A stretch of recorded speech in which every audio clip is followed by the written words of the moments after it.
जय हिंद छात्रों। आज हम लोग जैक द्वारा सेकंड टर्मिनल एग्जाम के लिए क्लास 9 का जो सेट जारी किया गया है उसका सेट 2 देखेंगे। इससे पहले पिछला वीडियो में हम लोगों ने 3 पार्ट करके सेट 1 के लिए सारे क्वेश्चन का आंसर देखे थे। आज इसमें हम लोग सेट 2 का सभी क्वेश्चन को देखेंगे एक ही वीडियो में। आपको विश्वास दिला दें कि इस वीडियो को देखने के बाद आपको कहीं किसी क्वेश्चन में कोई समस्या नहीं होगी। इस वीडियो में हम लोग इस सेट के सारे क्वेश्चन को बहुत सरलता पूर्वक सॉल्व करेंगे और आपको पूरी तरह से समझ में आएगा। तो अंत तक इस वीडियो के साथ बने रहिए और हमारे चैनल को सब्सक्राइब कीजिए और अपने दोस्तों के बीच शेयर कीजिए। तो चलिए समय को जाया किए बिना हम लोग सीधे चलते हैं इसके क्वेश्चन में। देख सकते हैं ये जैक द्वारा जो जारी किया गया सेट है वो सेट नंबर 2 है। तो सीधे हम लोग क्वेश्चन में चलते हैं। इसका इंस्ट्रक्शन के बारे में सब कुछ पहले हम लोग देख चुके हैं। पिछला वीडियो में सब कुछ बता चुके थे कि जो क्वेश्चन का पैटर्न होगा वो किस तरह रहेगा, कितने क्वेश्चन पूछे जाएंगे और कितना क्वेश्चन का आंसर हम लोग को प्रत्येक सेक्शन में देना है। तो अब डायरेक्ट हम लोग चलते हैं क्वेश्चन में। देख सकते हैं ये सेक्शन ए का पहला क्वेश्चन है जिसमें कहा गया है कि एक चतुर्भुज के 3 कोण 100 डिग्री, 98 डिग्री और 92 डिग्री हैं। इसका चौथा कोण ज्ञात कीजिए। कहने का मतलब है कि एक चतुर्भुज है जिसके 3 कोण दिए गए हैं। पहला कोण 100 डिग्री का, दूसरा 98 डिग्री का और तीसरा 92 डिग्री का। तो इसका चौथा कोण ज्ञात करना है। हम लोग यहाँ लिख लिए कि दिया है कि चतुर्भुज का पहला कोण बराबर 100 डिग्री, दूसरा कोण 98 डिग्री, तीसरा कोण 92 डिग्री। अब मान लेते हैं, माना कि इस चतुर्भुज का चौथा कोण बराबर x। अब हम एक चीज जानते हैं कि चतुर्भुज के जो अंतः कोण होते हैं उसका योग 360 डिग्री होता है। वही लिखे चतुर्भुज के अंतः कोणों का योग बराबर 360 डिग्री। इसीलिए पहला कोण 100 डिग्री, दूसरा कोण 98 डिग्री, तीसरा कोण 92 डिग्री और चौथा कोण x, ये सभी का योगफल 360 के बराबर। इन सबों को जब जोड़ते हैं यहाँ से हमको 290 प्राप्त होता है और प्लस में x, तो x को यहीं छोड़ देंगे और 290 को बराबर के उधर ले जाके 360 में से 290 को घटाते हैं तो हम लोग को 70 डिग्री मिलता है। अतः इस चतुर्भुज का चौथा कोण 70 डिग्री का होगा। इस तरह से ये पहला क्वेश्चन हम लोग का सॉल्व हो गया। अब इस सेट का दूसरा क्वेश्चन देखते हैं जिसमें कहा गया है कि आकृति में यदि कोण AOB बराबर 60 डिग्री है तो कोण ACB बराबर क्या होगा। पिछला वीडियो में भी हम लोग इस तरह का एक क्वेश्चन हल किए थे।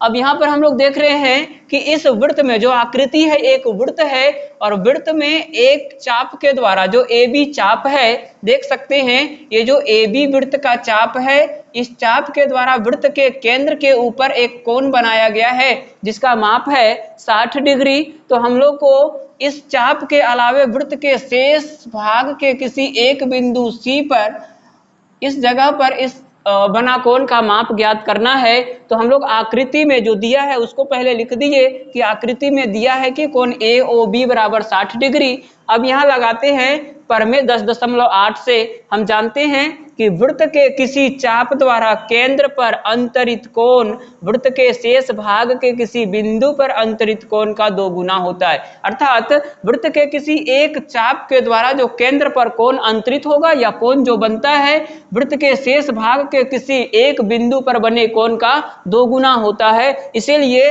कोण AOB बराबर होगा 2 कोण ACB। देखिए 2 कोण ACB। अब यहाँ से हम लोग ACB को छोड़ करके 2 को बराबर के इधर कर दिए तो हाफ ऑफ AOB और AOB का मान 60 डिग्री जो क्वेश्चन में दिया हुआ है वहां से लिए, तो 2 से इसको काट दिए तो ACB का मान मिल गया 30 डिग्री। इस तरह से इस सेट का दूसरा क्वेश्चन कंप्लीट हो गया। अब यहां से हम लोग चलते हैं इसका तीसरा क्वेश्चन। तीसरे क्वेश्चन में बोला गया है कि दी हुई किरण के प्रारंभिक बिंदु पर 90 डिग्री के कोण की रचना कीजिए। मतलब ये रचना का क्वेश्चन है जिसमें बोला गया है कि एक किरण है, किरण के प्रारंभिक बिंदु पर 90 डिग्री के कोण का रचना कीजिए। तो यहाँ पर देख सकते हैं OA एक किरण है जिसका प्रारंभिक बिंदु O है। इसी बिंदु O पर हम लोग 90 डिग्री का कोण का रचना करते हैं। तो सबसे पहले जो बिंदु O है उसको केंद्र मानकर OP त्रिज्या का एक चाप लगाए जो ओ ए किरण OA को बिंदु P पर प्रतिच्छेद करता है। अब यहां से बिंदु P को केंद्र मानकर उसी त्रिज्या का, अब त्रिज्या चेंज नहीं करते हैं, उसी त्रिज्या का एक और चाप लगाए जो पिछला चाप को बिंदु Q पर प्रतिच्छेद करता है। उसके बाद बिंदु Q को केंद्र मान के पुनः चाप लगाए जो इसको R पर प्रतिच्छेद करता है। अब R को केंद्र मानकर पुनः एक चाप लगाए जो इसको S पर प्रतिच्छेद करता है। अब O से S को मिला देते हैं तो उसके बाद हम लोग को 90 डिग्री का कोण मिल जाता है जो रचना करना था। इस प्रकार यहाँ से हम देख सकते हैं, अगर इसका नाम दे दें T तो ये कोण हो जाएगा TOP बराबर 90 डिग्री, जो हम लोग के लिए अभिष्ट कोण होगा। इस तरह से क्वेश्चन नंबर 3 भी सॉल्व हुआ। अब हम देखते हैं क्वेश्चन नंबर 4, जिसमें बोला गया है कि एक त्रिभुज का क्षेत्रफल ज्ञात कीजिए जिसकी भुजाएं 3 सेंटीमीटर, 4 सेंटीमीटर और 5 सेंटीमीटर है। मतलब क्या कि एक त्रिभुज है जिसकी तीनों भुजाओं की लंबाइयां दी गई है, जिसमें पहली भुजा 3 सेंटीमीटर, दूसरी भुजा 4 सेंटीमीटर और तीसरी भुजा 5 सेंटीमीटर है। तो यहाँ पर हम लोग लिख लिए, दिया है कि त्रिभुज की भुजाएं, जो त्रिभुज है उसकी भुजाएं A बराबर 3 सेंटीमीटर, B बराबर 4 सेंटीमीटर और C बराबर 5 सेंटीमीटर है। यहाँ से S इसका अर्ध परिमाप निकाले तो तीनों भुजाओं के योगफल को 2 से भागा दे देते हैं तो अर्ध परिमाप निकल जाता है। इस तरह से 3 + 4 + 5 बटे 2, 3 और 4 7 और 5 12 बटे 2, मतलब अर्ध परिमाप आ गया 6 सेंटीमीटर। अब हीरोन सूत्र से इस त्रिभुज का क्षेत्रफल निकाल सकते हैं। तो त्रिभुज का क्षेत्रफल बराबर √S × S - A, S - B और S - C। अब यहाँ से सभी का मान, S का मान, A का मान, B का मान और C का मान सभी को पुट कर दिए। S 6 गुने 6 - 3, 6 - 4, 6 - 5, 6 तो ऐसे ही रहेगा, 6 में 3 जाएगा 3, 6 में 4 जाएगा 2 और 6 में 5 जाएगा तो 1। देख सकते हैं इस 6 को 2 भाग में तोड़ दिया गया, इसका गुणनखंड 2 गुने 3। अब ये 3 3 का एक पेयर बन रहा है और 2 2 का भी पेयर बन रहा है, तो इसको वर्गमूल से बाहर निकाल सकते हैं। 2 2 के लिए 1 2 और 2 3 के लिए 1 3, तो ये दोनों 2 और 3 को गुना कर दे तो 3 दूना 6 सेंटीमीटर स्क्वायर इस त्रिभुज का क्षेत्रफल होगा। इस तरह से इस सेट का क्वेश्चन नंबर 4 भी कंप्लीट हो गया। अब हम लोग इसका क्वेश्चन नंबर 5 देखते हैं, जिसमें बोला गया है कि प्रथम 5 प्राकृत संख्याओं का माध्य ज्ञात कीजिए। और हम लोग जानते हैं कि प्राकृत संख्या, गिनती की सभी संख्याएं प्राकृत संख्याएं कहलाती हैं। तो गिनती की संख्याएं 1 से 5 तक की संख्या 1 2 3 4 5, इसका माध्य ज्ञात करना है। तो प्रथम 5 प्राकृत संख्याएं, ये हम लोग पहले लिखे, प्रथम 5 प्राकृत संख्याएं 1 2 3 4 तथा 5। हम जानते हैं कि माध्य बराबर प्रेक्षणों का योग बटे प्रेक्षणों की संख्या। प्रेक्षणों का योग जो 1 2 3 4 5 दिया हुआ है, सभी का योगफल 1 + 2 + 3 + 4 + 5 बटे 5। ये सभी को जोड़ दिए तो 1 और 2 3 3 6 और 4 10 और 5 15, 15 को 5 से भागा दे दिए तो 3 इसका माध्य मिला। इस तरह से क्वेश्चन नंबर 5 भी हल हो गया।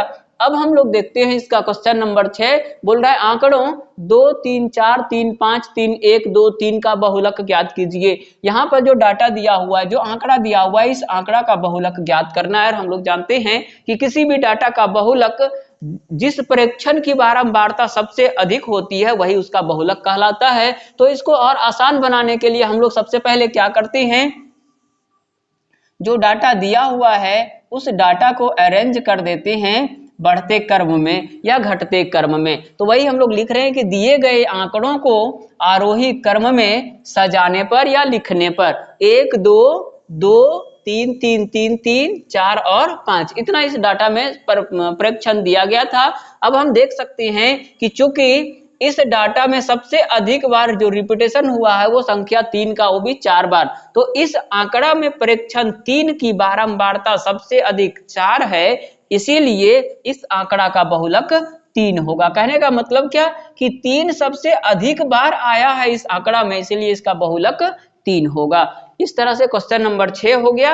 अब क्वेश्चन नंबर 7 में चलते हैं। बोल रहा है एक क्रिकेट मैच में एक महिला बल्लेबाज खेली गई 30 गेंदों में 6 बार चौका मारती है, चौका मारे जाने की प्रायिकता क्या होगी या ज्ञात कीजिए। सबसे पहली बात कि कुल मिला के जितना गेंद वो खेलती है उसको हम लोग कुल परिणामों की संख्या के रूप में देख सकते हैं। इसके बाद कितनी बार चौका मारती है उसका प्रायिकता निकालना है, तो अनुकूल परिणामों की संख्या हो जाएगा 6। देख सकते हैं खेली गई कुल गेंदों की संख्या बराबर 30, इसीलिए कुल परिणामों की संख्या NS बराबर 30। अब चौका मारे जाने के लिए, चौका जितनी बार मारती है उसके लिए परिणामों की संख्या, यहां अनुकूल परिणाम भी हम लोग लिख सकते हैं, अनुकूल परिणामों की संख्या NE बराबर 6, इसीलिए चौका मारे जाने की प्रायिकता PE बराबर NE बटे NS, अर्थात 6/30। हम 6 से 30 को अगर भागा दे दें तो 6 एका 6 और 6 बचे 30। ये हम लोग का क्वेश्चन नंबर 7 का आंसर हो गया। इस तरह से क्वेश्चन नंबर 7 भी सोल्व कर लिए।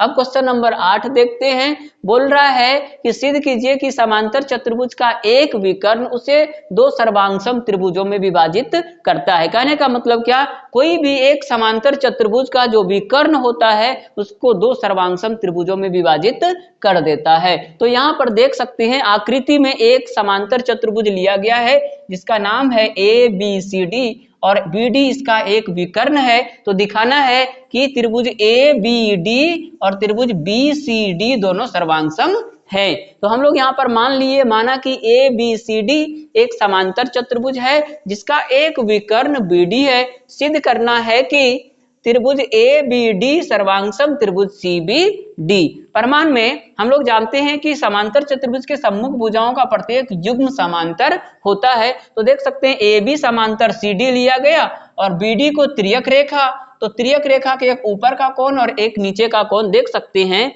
एकांतर अंतः कोण से कोण ABD बराबर CBD,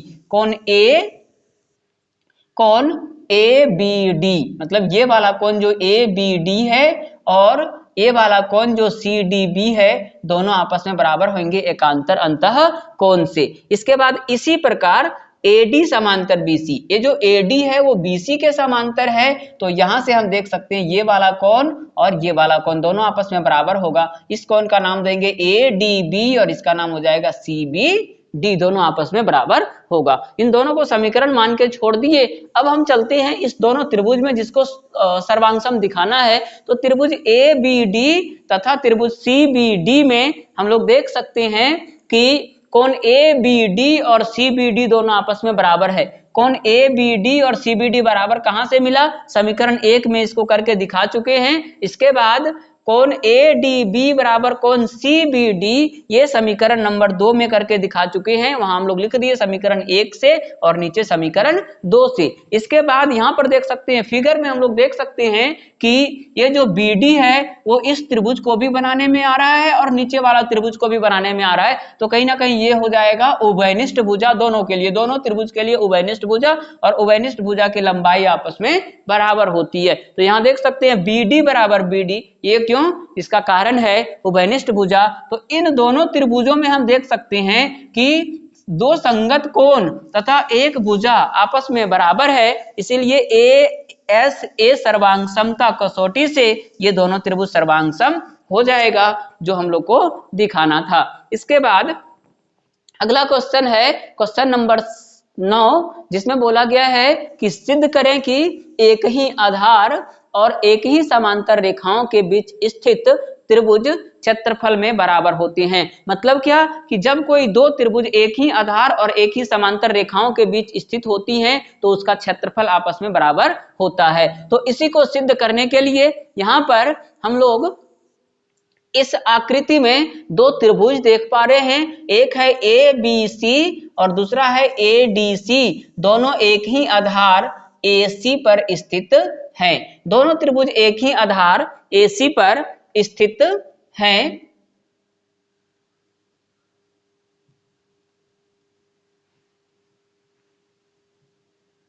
दोनों त्रिभुज एक ही आधार AC पर स्थित हैं और दोनों एक ही समांतर रेखाओं AC और EF के बीच भी स्थित हैं। तो हम लोग को दिखाना क्या है, ये जो त्रिभुज है ABC और एक जो त्रिभुज है ACD, दोनों का क्षेत्रफल आपस में बराबर है। तो यहाँ पर हम लोग लिख लेते हैं, दिया है ABC तथा ADC दो त्रिभुज है जो एक ही आधार AC तथा एक ही समांतर रेखाओं AC तथा EF के बीच स्थित है।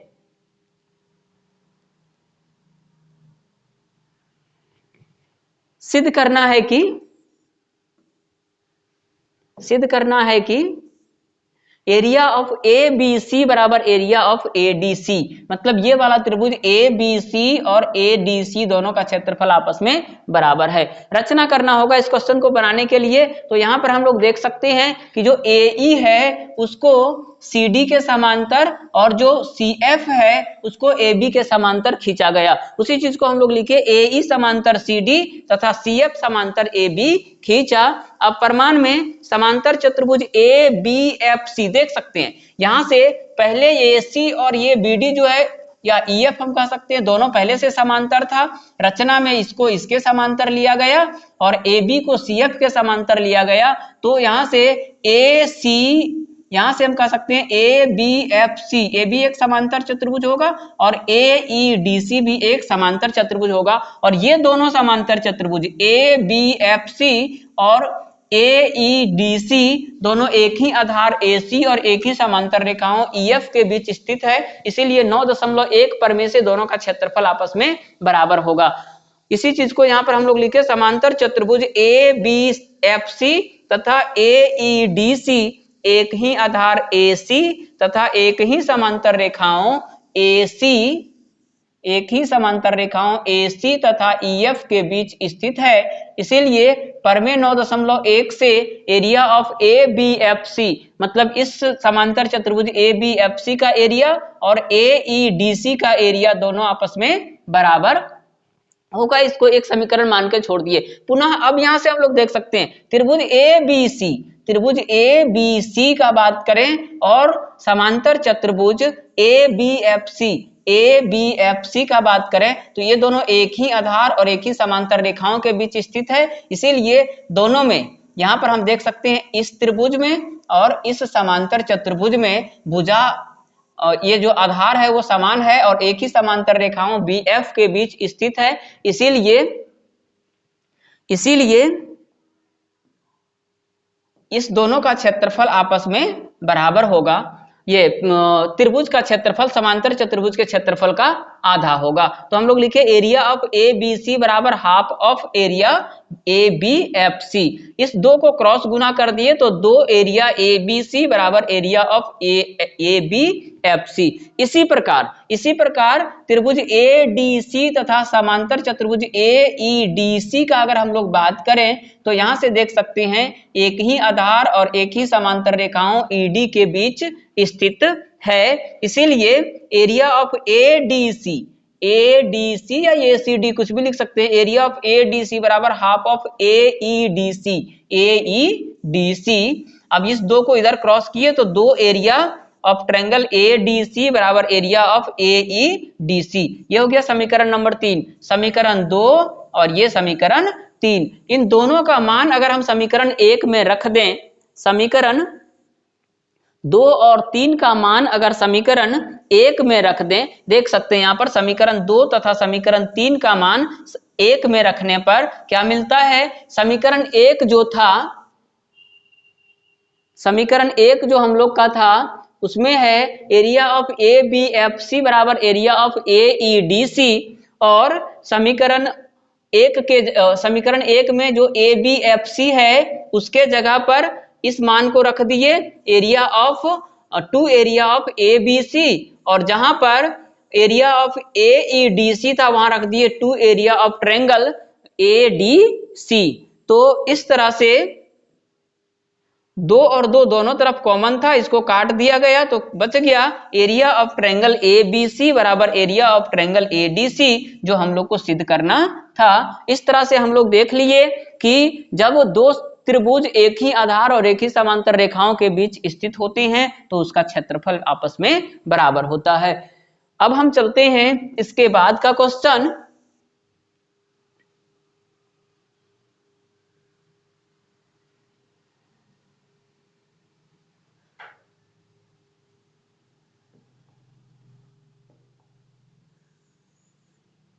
इसके बाद के क्वेश्चन में चलते हैं।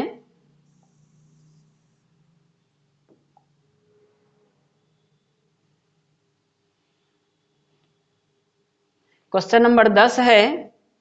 इस क्वेश्चन में हम लोग देखेंगे कि सिद्ध कीजिए कि एक चाप द्वारा केंद्र पर अंतरित कोण वृत्त के शेष भाग के किसी बिंदु पर अंतरित कोण का दोगुना होता है। पीछे इस क्वेश्चन को हम लोग यूज किए, क्वेश्चन नंबर 2 को बनाने के लिए इस प्रमेय का इस्तेमाल किए। ये प्रमेय 10.8 है, यहां पर हम लोग इसको सिद्ध करेंगे। क्वेश्चन में बोला गया है कि सिद्ध कीजिए कि चाप द्वारा केंद्र पर अंतरित कोण वृत्त के शेष भाग के किसी बिंदु पर अंतरित कोण का दोगुना होता है। तो यहां पर हम लोग मान लिए कि AB जो है इस वृत्त का एक चाप है जो केंद्र पर AOB कोण अंतरित करता है। वही लिखिए, माना कि AB केंद्र O वाले वृत्त का एक चाप है तथा C वृत्त पर स्थित एक अन्य बिंदु है। शेष भाग, वृत्त के शेष भाग पर स्थित एक बिंदु लिया गया C। यहां से हम देख सकते हैं सिद्ध करना है कि कोण AOB जो इस चाप के द्वारा वृत्त के केंद्र पर कोण बनाया जा रहा है, कोण AOB ये इस कोण का दोगुना होगा, कोण ACB का दोगुना होगा। वही हम लोग यहां लिए, कोण AOB बराबर दो कोण ACB। अब रचना करना है, C को O से मिलाया तथा इसे D तक बढ़ाया। देख सकते हैं यहां पर C को O से मिलाए और इसको D तक बढ़ा दिए। ठीक है, अब यहां से प्रमाण में हम लोग आते हैं। अगर त्रिभुज AOC का बात करें, इस त्रिभुज में चूंकि इसके दो भुजा आपस में बराबर हैं, देख सकते हैं OA और OC भुजा बराबर है। कारण इसका क्या है, यह वृत्त का त्रिज्या है, दोनों त्रिज्याएं देख सकते हैं। यहां से ये भी वृत्त की त्रिज्या और ये भी वृत्त की त्रिज्या, और किसी एक वृत्त की जितनी भी त्रिज्याएं होंगे सभी आपस में बराबर होंगे, इसलिए OA बराबर होगा OC। और हम जानते हैं कि जब किसी त्रिभुज की दो भुजाएं आपस में बराबर होती हैं तो उस भुजा के सम्मुख कोण भी आपस में बराबर होगा। यहां हम लोग लिखे त्रिभुज AOC में OA बराबर OC वृत्त की त्रिज्याएं, इसीलिए कोण OCA बराबर कोण OAC। ऐसा इसलिए चूंकि त्रिभुज के बराबर भुजाओं के सम्मुख कोण बराबर होते हैं।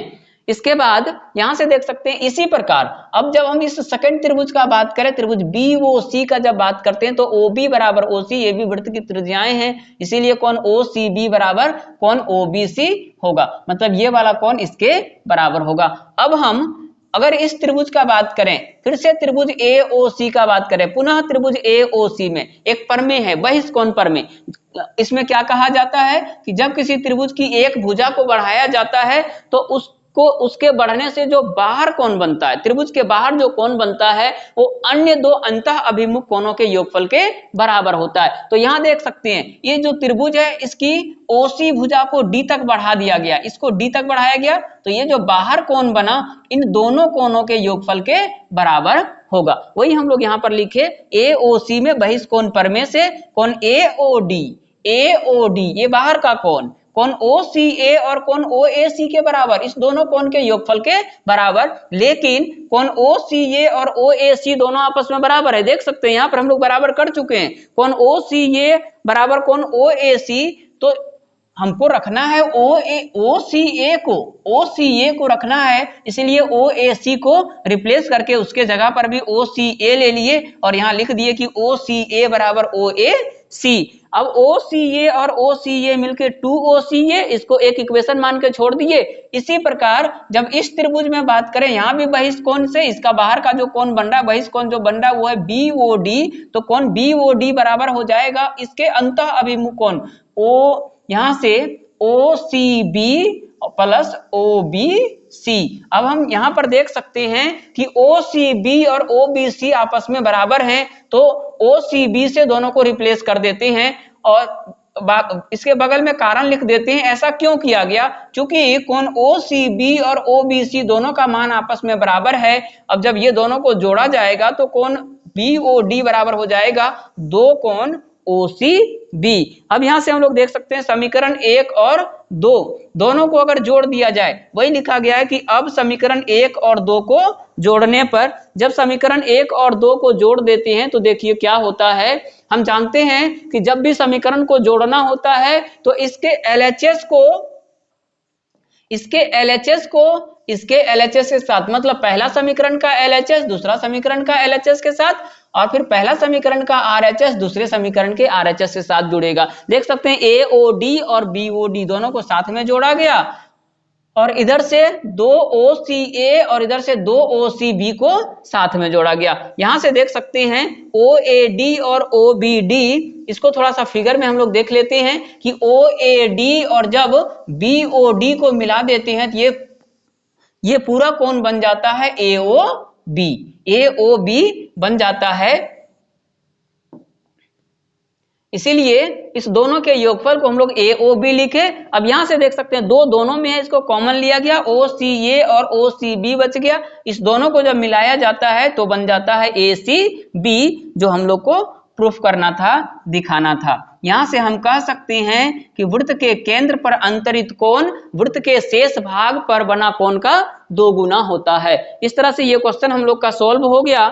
अब इसके बाद आगे बढ़ते हैं क्वेश्चन नंबर 11 में। बोल रहा है एक वृत्त की जीवा वृत्त की त्रिज्या के बराबर है, लघु चाप पर स्थित एक बिंदु पर जीवा द्वारा अंतरित कोण ज्ञात कीजिए। इस क्वेश्चन में दिया हुआ है कि एक ऐसा वृत्त है कि उस वृत्त के अंदर एक जीवा है और जीवा की लंबाई उस वृत्त के त्रिज्या के बराबर है। तो हम लोग को इसके जो लघु जो वृत्तखंड है या लघु चाप जो है उसके ऊपर जो कोण अंतरित होगा उसी को बताना है। देख सकते हैं, मान लिया जाए कि AB इसका एक जीवा है जो इसके जो त्रिज्या के बराबर है, मतलब ये कह सकते हैं कि OA, OB और AB सभी आपस में बराबर होंगे, क्योंकि क्वेश्चन में दिया हुआ है कि जो जीवा है वो वृत्त के त्रिज्या के बराबर है। तो यहाँ पर जो लघु चाप बनेगा, देख सकते हैं ये जो AB है वृत्त को 2 भाग में बांट रहा है, एक नीचे ADB और दूसरा ऊपर ACB। ACB जो है इसका दीर्घ चाप है और ADB जो है वो इसका लघु चाप है। तो ADB पर जो कोण बन रहा है, लघु चाप पर जो कोण बन रहा है, इसी का मान हम लोग को ज्ञात करना है। तो यहाँ पर हम लोग देख सकते हैं, मान लिए हैं, माना कि AB केंद्र O वाले वृत्त की एक जीवा है जो वृत्त के त्रिज्या के बराबर है, अर्थात AB बराबर OA बराबर OB। ये क्वेश्चन में ही दिया था कि AB जो है त्रिज्या के बराबर, तो देख सकते हैं OA भी त्रिज्या है और OB भी त्रिज्या है, तो AB OA और OB दोनों के बराबर होगा। अब हम अगर त्रिभुज का बात करें, त्रिभुज AOB में चूंकि AB OB और OA सभी आपस में बराबर है, AB बराबर OA बराबर OB, तीनों भुजा आपस में बराबर, यह एक समबाहु त्रिभुज है, सभी भुजाएं आपस में बराबर, इसीलिए इसका प्रत्येक कोण जो होगा वो 60 डिग्री का होगा, क्योंकि हम जानते हैं कि समबाहु त्रिभुज के प्रत्येक कोण 60 डिग्री के होते हैं, इसीलिए ये जो AOB होगा वो 60 डिग्री का होगा।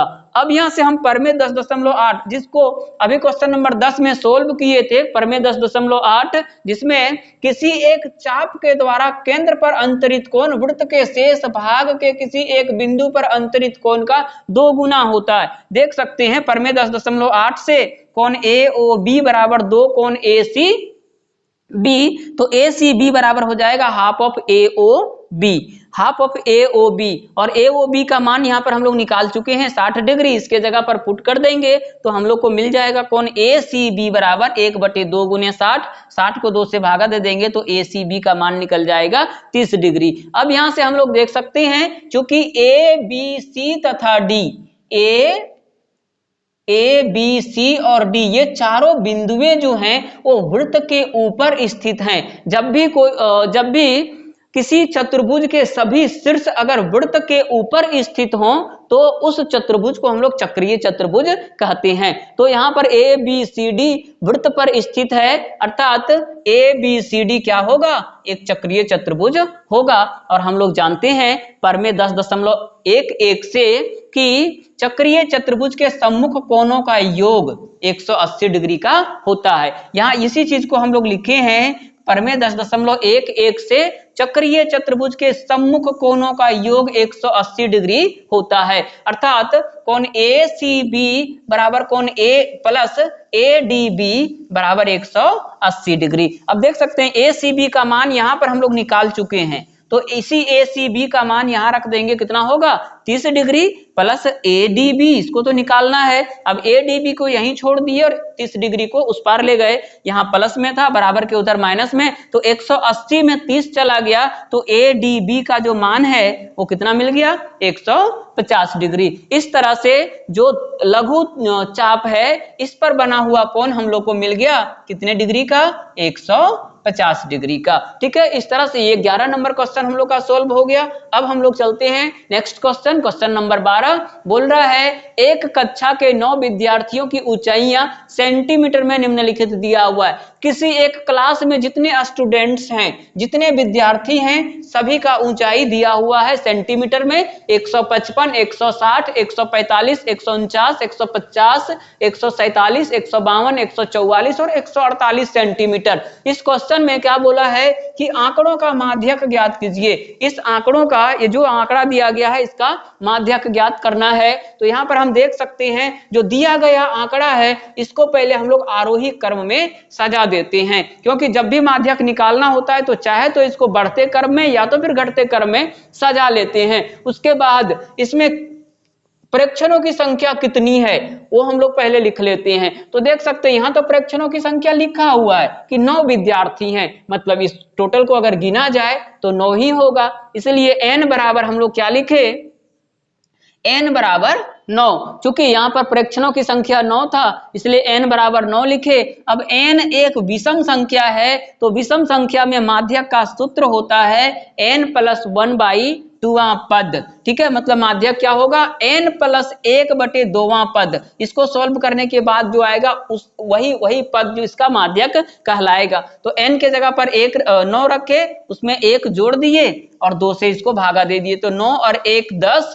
10 को 2 से भागा दिया तो 5, अर्थात 5वां पद। तो इसमें हम लोग देखेंगे 5वां पद कौन सा है, जो 5वां पद होगा वही इसका माध्यक होगा। देख सकते हैं 1 2 3 4, 5वां पद 149 है। अगर इधर से भी गिनेंगे तो भी बीच में वही आएगा 1 2 3 4 और 1 5। तो माध्यक के लिए सबसे पहला काम क्या है, जो डाटा होता है, जो आंकड़ा होता है उसको हम लोग असेंडिंग ऑर्डर मतलब बढ़ते क्रम या घटते क्रम में सजा लेते हैं। उसके बाद देखते हैं उसमें नंबर ऑफ ऑब्जर्वेशन कितने हैं, मतलब प्रेक्षणों की संख्या जो है वो कितनी है। अगर सम संख्या होता है तो उसके लिए माध्यक का फॉर्मूला अलग होता है, उसको लगाएंगे, और अगर विषम होता है तो यहाँ पर माध्यक का फॉर्मूला होगा n प्लस 1/2वां पद। इसको ये कैलकुलेट कर लेते हैं, उसके बाद यहाँ से काउंटिंग कर लेते हैं। जो भी यहाँ आएगा 5वां पद, 6ठा पद, 7वां पद जो भी आएगा उसके अनुसार हम लोग माध्यक लिख लेते हैं। इस तरह से ये क्वेश्चन नंबर 12 भी हम लोग सोल्व कर लिए। इसके बाद चलते हैं क्वेश्चन नंबर 13 में। बोल रहा है 2 सिक्के को एक साथ 500 बार उछाला जाता है। 2 सिक्का है जिसको एक साथ 500 बार उछालने पर निम्नलिखित बारंबारताएं प्राप्त होती हैं, जिसमें 2 चित्त प्राप्त होता है 105 बार, एक चित्त प्राप्त होता है 275 बार और कोई चित्त नहीं 120 बार प्राप्त होता है। तो इन सभी घटनाओं, जितने प्रत्येक घटना की प्रायिकता अभिकलित कीजिए या ज्ञात कीजिए। ठीक है, तो सबसे पहली बात हम लिख लेते हैं, दिया है कि कुल परिणामों की संख्या, मतलब सिक्कों को कितना बार उछाला जाता है वो कुल परिणाम। और जब भी हम लोग कुल परिणाम लिखते हैं तो उसको ns से लिखते हैं, तो ns बराबर हो जाएगा 500। अब यहां से देख सकते हैं 2 चित्त आने के लिए अनुकूल परिणाम की संख्या जो है वो 105 है, तो NE बराबर 105 हो गया। अब इसकी प्रायिकता P बराबर NE बटे NS, मतलब 105 बटे 500। इस 105 को 5 से भागा दे दिए तो 21 बार में, और 500 को 5 से भागा दे दिए तो 100, मतलब 21 बटे 100। और जब यहाँ से पॉइंट में किए तो ये आ जाएगा 0.21। इसके बाद इसी का जो सेकंड पार्ट है उसमें बोल रहा है एक चित्त आने के लिए जो अनुकूल परिणाम है वो क्वेश्चन में दिया हुआ है 275। तो NE बराबर हम लोग 275 लिए। इसकी प्रायिकता PE बराबर NE बटे NS, मतलब 275 बटे 500। इसको भागा दे दिए 25 से और इसको भी भागा दे दिए 25 से, तो हम लोग को मिल गया 11 बटे 20, जो सेकंड पार्ट का आंसर होगा। और थर्ड पार्ट कोई भी चित्त नहीं के लिए जो अनुकूल परिणाम है वो है 120, तो NE बराबर 120, तो PE बराबर हो जाएगा 120 बटे 500, 0 से 0 कट गया, 2 से इसको भागा दिए, 6 दूना 12 और ये हो गया 25 दूना 50, मतलब इसका आंसर हम लोग को मिल गया 6 बटे 25। इस तरह से हम लोग का क्वेश्चन नंबर 13 कंप्लीट हो गया। अब हम लोग चलते हैं क्वेश्चन नंबर 14 और ये सेक्शन बी का लास्ट क्वेश्चन है। बोल रहा है 2 बच्चों वाले 1000 परिवारों का अद्रिछाया चयन किया गया और निम्नलिखित आंकड़े लिख लिए गए। मतलब 1000 परिवार, 2 बच्चे वाले 1000 परिवार का चयन किया गया, ठीक है, अद्रिछाया चयन किया गया और निम्नलिखित आंकड़े लिख लिए गए। परिवार में लड़कों की संख्या 2, परिवार में परिवारों की संख्या, ये परिवारों की संख्या मतलब उसकी बारंबारता है। इसके बाद यहां पर देख सकते हैं परिवार में लड़कों की संख्या 2 के लिए, फिर 1 के लिए और फिर 0 के लिए, ये डाटा अंकित किया गया, ठीक है। बोल रहा है अद्रिछाया चुने गए परिवार की प्रायिकता ज्ञात कीजिए जिसमें 2 लड़के हों, 2 लड़के हों, देख सकते हैं 2 लड़के हों। पहला है 2 लड़के हों, तो 2 लड़के के लिए जो डाटा है उसको हम लोग अनुकूल परिणाम के लिए यूज करेंगे और जितने परिवार का चयन किया गया था उसको कुल परिणाम यूज करेंगे। वही हम लोग लिखे दिया है कि चयन किए गए परिवारों की संख्या बराबर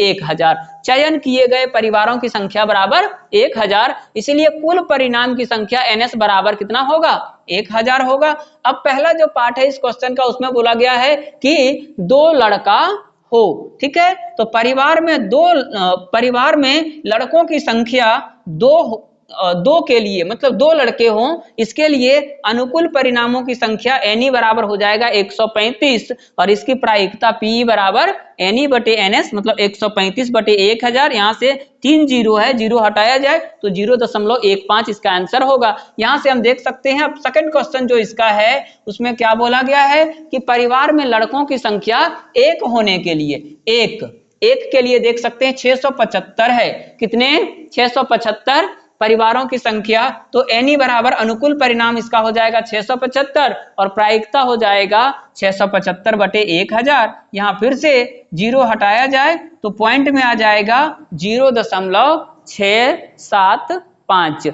ये सेकंड का आंसर होगा। अब तीसरा नंबर क्वेश्चन जो इसमें है वहां पर बोला गया है कि परिवार में कोई लड़का ना हो ऐसे परिवार की संख्या है 19, तो यहां पर अनुकूल परिणाम हो जाएगा 190 था, तो अनुकूल परिणाम हो जाएगा 190 और PE बराबर NE बटे NS 190 बटे 1000, यहां से 0 से 0 कट जाएगा, 100 बचेगा और फिर पॉइंट हटाएंगे तो हम लोग को मिल जाएगा 0.19। इस तरह से क्वेश्चन नंबर 14 सॉल्व कर लिए। अब हम लोग चलते हैं इसके बाद का क्वेश्चन नंबर 15 जो सेक्शन सी का पहला क्वेश्चन है, देख सकते हैं। बोल रहा है कि सिद्ध करें कि त्रिभुज की एक भुजा के मध्य बिंदु से दूसरी भुजा के समांतर खींची गई रेखा तीसरी भुजा को समद्विभाजित करती है। कहने का मतलब है कि एक त्रिभुज है जिसकी एक भुजा के समांतर, एक भुजा के मध्य बिंदु से दूसरी भुजा के समांतर कोई रेखा खींची जाती है तो वो तीसरी भुजा को समद्विभाजित करता है, मतलब 2 बराबर भागों में बांटता है। तो यहां से हम कह सकते हैं कि अगर यदि ABC एक त्रिभुज है जिसके भुजा AB का मध्य बिंदु D है, तो यहां से हम देख सकते हैं कि DE जो है पहले से समांतर दिया हुआ है BC के, तो हम लोग दिखाना है कि ये जो E है वो AC का मध्य बिंदु है, अर्थात AE जो है EC के बराबर होगा। तो इसी चीज को सॉल्व करने के लिए हम लोग माना कि त्रिभुज ABC का मध्य बिंदु D तथा DE समांतर BC है। देख सकते हैं AB का मध्य बिंदु, इस त्रिभुज में AB का मध्य बिंदु D और ये जो DE है वो EC के समांतर है। तो इसमें जो सिद्ध करना है उसको लिख दिए। सिद्ध करना है कि E AC का मध्य बिंदु है। यहाँ AC का मध्य बिंदु लिखें या भुजा AC का मध्य बिंदु लिखें, कोई प्रॉब्लम नहीं। इसके बाद परमान में हम लोग देखते हैं, माना कि E भुजा AC का मध्य बिंदु नहीं है, हमको दिखाना है कि भुजा E जो है भुजा AC का मध्य बिंदु है, लेकिन हम लोग प्रमाण में ले लिए कि कि भुजा AC का मध्य बिंदु E नहीं है। अब देखते हैं, जब मान लेते हैं कि भुजा AC का मध्य बिंदु E नहीं है तो क्या रिजल्ट उसका हम लोग को प्राप्त होता है। तो यहाँ पर हम लोग दो चीज मान लेते हैं, माना कि E भुजा AC का मध्य बिंदु नहीं है तथा माना कि F भुजा AC का मध्य बिंदु है। देख सकते हैं, सिद्ध करने के लिए बोला है कि E भुजा का मध्य बिंदु है, लेकिन हम लोग मान लिए कि E नहीं बल्कि इसका मध्य बिंदु कौन है, F इसका मध्य बिंदु है। अब यहां से क्या किया गया, DF को मिला दिया गया, F इसका मध्य बिंदु, AC का मध्य बिंदु F कंसीडर कर लिया गया और इसको DF को मिला दिया गया। अब हम लोग आगे बढ़ते हैं और लिखते हैं, चूंकि DE समांतर BC, ये क्वेश्चन में ही दिया हुआ है कि DE जो है BC के समांतर है। यहां से देख सकते हैं कि DE जो है BC के समांतर है, इसको हम लोग एक इक्वेशन के रूप में ले लिए। अब चूंकि D भुजा AB का तथा F भुजा AC का मध्य बिंदु है, ये तो D के बारे में पहले से दिया हुआ है कि D भुजा BC का मध्य बिंदु है, लेकिन F हम लोग कंसीडर कर लिए। F कहां कंसीडर किए, यहां पर कंसीडर किए, तथा माना कि F भुजा AC का मध्य बिंदु है, उसी को यहां पर हम लोग लिख दिए कि F भुजा AC का मध्य बिंदु है। मान्यता के अनुसार ये है नहीं, बस हम लोग मान लिए, इसीलिए F को भुजा AC का मध्य बिंदु मान रहे हैं। तो 8.9 परमे में क्या कहा जाता है कि किसी त्रिभुज के दो भुजाओं के मध्य बिंदुओं को मिलाने वाली रेखा तीसरी भुजा के समांतर होती है। तो यहां पर हम लोग देख सकते हैं, अगर यदि DAB का मध्य बिंदु और FAC का मध्य बिंदु है तो निश्चित रूप से DF को BC के समांतर होना चाहिए। ठीक है, तो परमे 8.9 से DF को BC के समांतर होना चाहिए। इसको हम लोग समीकरण 2 ले लिए। अब समीकरण 1 और 2 को अगर कंपेयर किया जाता है तो AB BC के समांतर और AB BC के समांतर, तो कभी भी जो समांतर रेखाओं के समांतर सभी रेखाएं आपस में समांतर होती हैं, क्योंकि DE BC के समांतर और DF BC के समांतर दोनों एक ही रेखा के समांतर है। तो निश्चित रूप से DE और EF को भी समांतर होना चाहिए। देख सकते हैं DE और EF दोनों समांतर होना चाहिए, लेकिन चूंकि DE तथा DF दो प्रतिच्छेदी रेखाएं हैं, फिगर में हम लोग देख सकते हैं कि DE और DF जो है एक बिंदु पर प्रतिच्छेद कर रहे हैं, वो बिंदु D है। अब कोई भी समांतर रेखाएं एक दूसरे को कभी प्रतिच्छेद कर ही नहीं सकती, तो इसी चीज को हम लोग लिखे कि DE तथा DF दो प्रतिच्छेदी रेखाएं हैं, चूंकि इसीलिए DE EF, यहां पर हम लोग देख सकते हैं DE तथा DF दो प्रतिच्छेदी रेखाएं हैं। चूंकि DE समांतर, यहां से चूंकि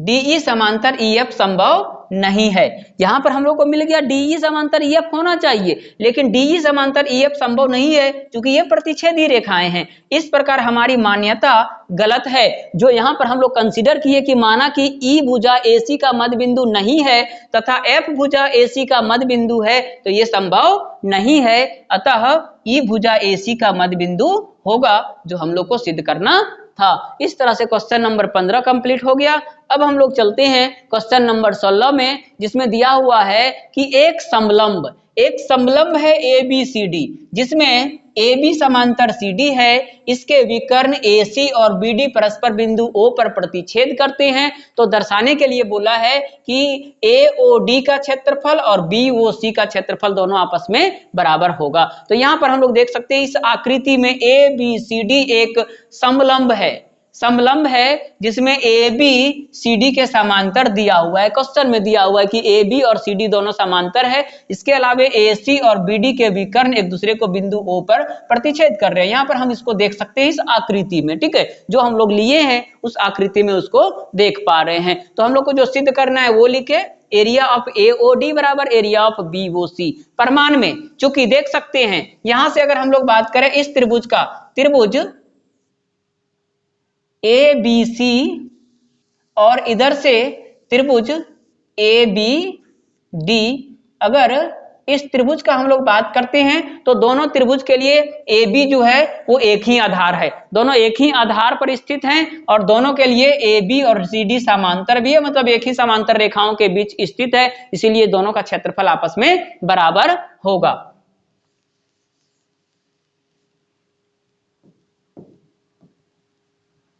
यहां से हम लोग देख सकते हैं कि त्रिभुज ए बी सी तथा त्रिभुज ए बी डी एक ही आधार ए बी तथा एक ही समांतर रेखाओं ए बी और सी डी के बीच स्थित है। इसीलिए त्रिभुज ए बी सी और त्रिभुज ए बी डी दोनों का क्षेत्रफल आपस में बराबर होगा। इस तरह से दोनों का क्षेत्रफल आपस में बराबर मिल जाएगा। वही चीज हम लोग यहाँ पर लिखें कि प्रमाण में चूंकि त्रिभुज ए बी सी तथा त्रिभुज ए बी डी एक ही आधार ए बी तथा एक ही समांतर रेखाओं ए बी तथा सी डी के बीच स्थित हैं, इसलिए area of A B C बराबर area of A B D. ये हो गया इक्वेशन नंबर 1। समीकरण 1 में अब देखिए ये दोनों इक्वेशन बराबर आ गया, लेकिन यहाँ फिगर में हम लोग को ये चीज ध्यान देना है कि ए बी सी और ए बी डी में कुछ उभयनिष्ठ रीजन भी है, कुछ ऐसा क्षेत्र है जो दोनों में शामिल है। यहां हम लोग देख सकते हैं ये वाला भाग जो है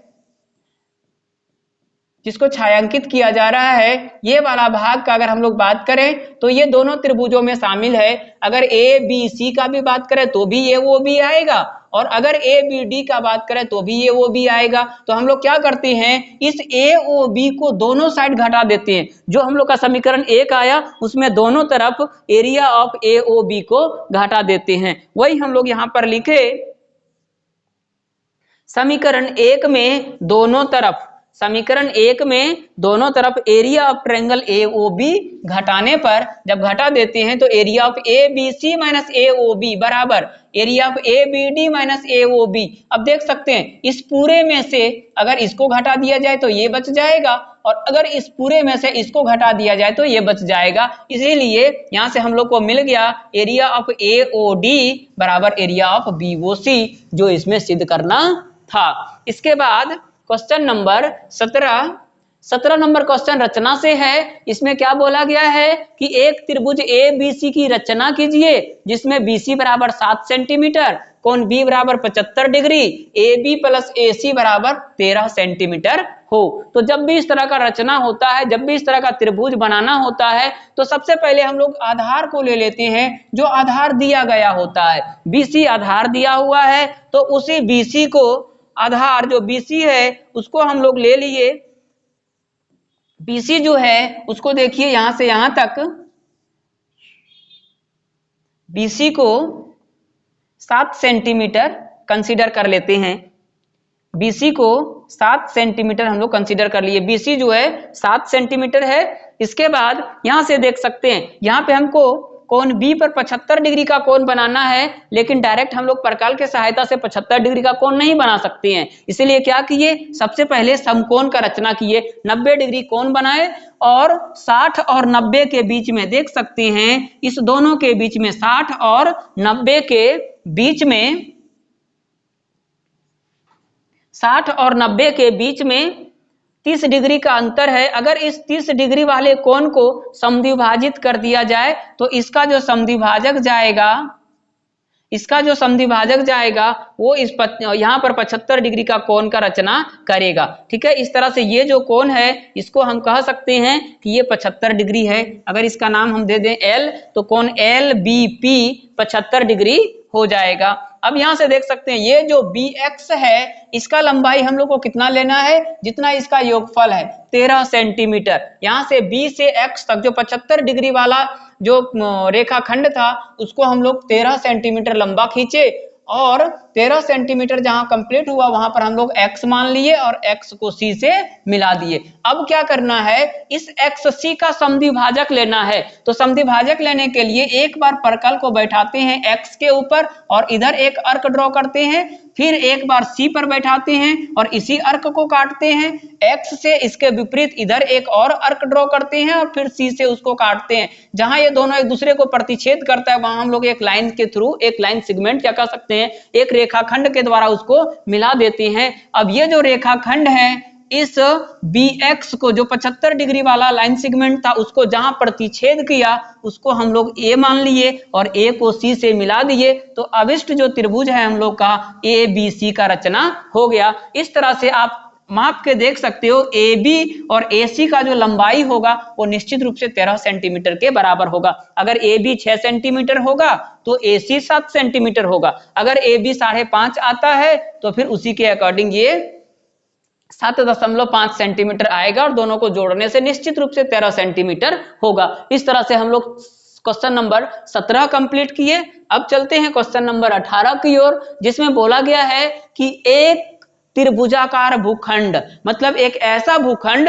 जो त्रिभुज के आकार का है और इसके तीनों भुजाओं का अनुपात दिया हुआ है 3:5:7 और इसका परिमाप दे दिया है 300 मीटर। परिमाप 300 मीटर और भुजाओं का अनुपात दिया हुआ। जब भी अनुपात का क्वेश्चन होता है तो किसी एक चर के साथ हम लोग सभी को मान लेते हैं। जैसे त्रिभुजाकार भूखंड का परिमाप 300 मीटर, ये तो दिया हुआ है। माना कि पहली भुजा जो है उसको हम लोग ले लिए 3 के साथ एक वेरिएबल x गुना कर लिए, 5 के साथ भी और 7 के साथ भी x गुना कर लिए। ये तीनों भुजा मिल गया 3x, 5x और 7x। अब हम जानते हैं कि त्रिभुज का परिमाप जो होता है वो उसके भुजाओं के योगफल के बराबर होता है। तो पहली भुजा प्लस दूसरी भुजा प्लस तीसरी भुजा, और ये किसके बराबर होगा? परिमाप के। परिमाप 300 मीटर दिया था तो 300 मीटर बराबर 3x plus 5x plus 7x, ये सबको जोड़ दिया जाए तो 15x हो जाएगा। 15x बराबर 300 मीटर। अब x बराबर हो जाएगा 300 मीटर बटे 15, 15 से भागा दे दिए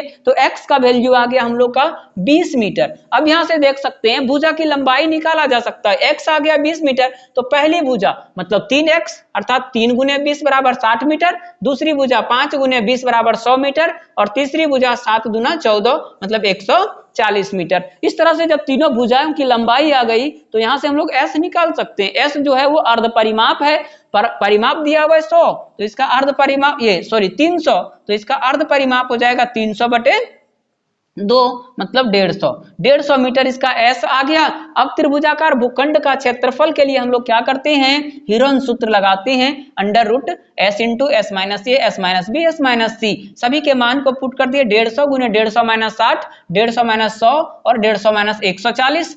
यहां से 150 ऐसे ही रह गया, ये दोनों को घटाए तो 90, इसको घटाए तो 50 और इसको घटाए तो 10। अब यहां से हम देख सकते हैं 50 मेरे पास पहले से है तो 50 का पेयर बनाना चाहते हैं, जोड़ा बनाना चाहते हैं ताकि वो वर्गमूल से आसानी से बाहर निकल जाए। अगर सबको गुना कर देते तो फिर वर्गमूल निकालना पड़ता, कैलकुलेशन बहुत बड़ा हो जाता। इसलिए गुना ना करके हम लोग क्या करते हैं? जोड़ा लगाने की कोशिश करते हैं। इस 150 को अगर 3 गुने 50 लिख दें, फिर 90 को अगर 9 गुने 10 लिख दें, 50 को ऐसे ही छोड़ दें, 10 को ऐसे ही छोड़ते हैं, देख सकते हैं 50 और 50 का एक जोड़ा बन गया, 10 और 10 का एक जोड़ा बन गया। 9 तो ऑलरेडी पूर्ण संख्या है, तो ये पूर्ण वर्ग संख्या है तो इसको हम लोग पूर्ण वर्ग संख्या मतलब वर्गमूल निकाल सकते हैं। तो 9 का वर्गमूल 3 हो गया। इस दोनों 10 के लिए एक 10 बाहर निकला, ये दोनों 50 के लिए एक 50 बाहर निकला, तो ये वर्गमूल के बाहर आ गया। देख सकते हैं 3 जो है वो पूर्ण वर्ग संख्या नहीं है और इसका पेयर भी अंदर नहीं मिला, इसीलिए 3 को हम लोग रूट के अंदर छोड़ दिए। अब इस सबको अगर गुना कर दिया जाता है, देख सकते हैं 5 तिया 15 मतलब 150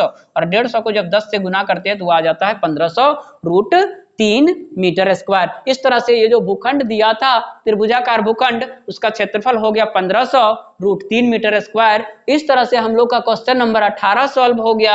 अब हम लोग चलते हैं क्वेश्चन नंबर 19 और ये बहुत आसान क्वेश्चन है। बोल रहा है निम्नलिखित आंकड़ों से एक वर्गीकृत बारंबारता बंटन सारणी बनाइए जिसका वर्ग अंतराल 0 से 5, 5 से 10 आदि हो। मतलब क्या कि एक वर्गीकृत आंकड़ा बारंबारता बंटन सारणी बनाना है जिसमें वर्ग अंतराल 0 से 5, 5 से 10, 10 से 15 इस तरह का होगा। तो सबसे पहले हम लोग क्या किए, जो डाटा दिया हुआ है उसको असेंडिंग ऑर्डर में अरेंज कर दिए। दिए गए आंकड़ों को आरोही क्रम में सजाने पर, जब इसको हम लोग आरोही क्रम में सजा दिए तो कुछ इस तरह का डाटा मिला। 0 1 2 2 2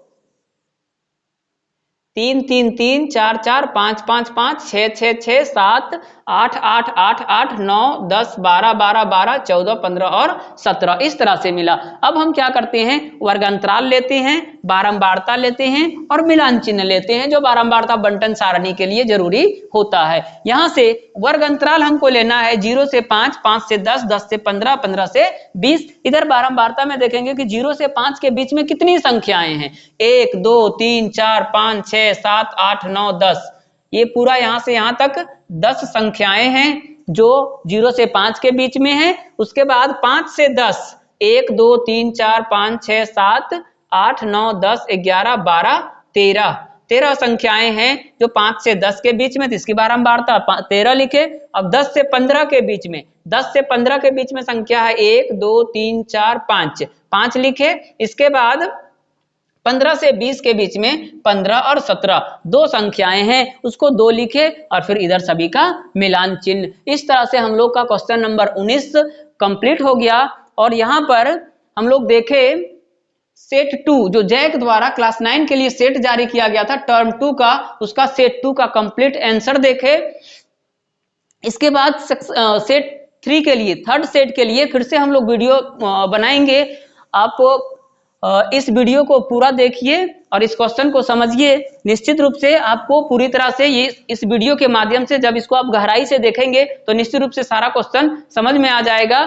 चैनल को सब्सक्राइब करिए और दोस्तों के बीच शेयर करिए। धन्यवाद।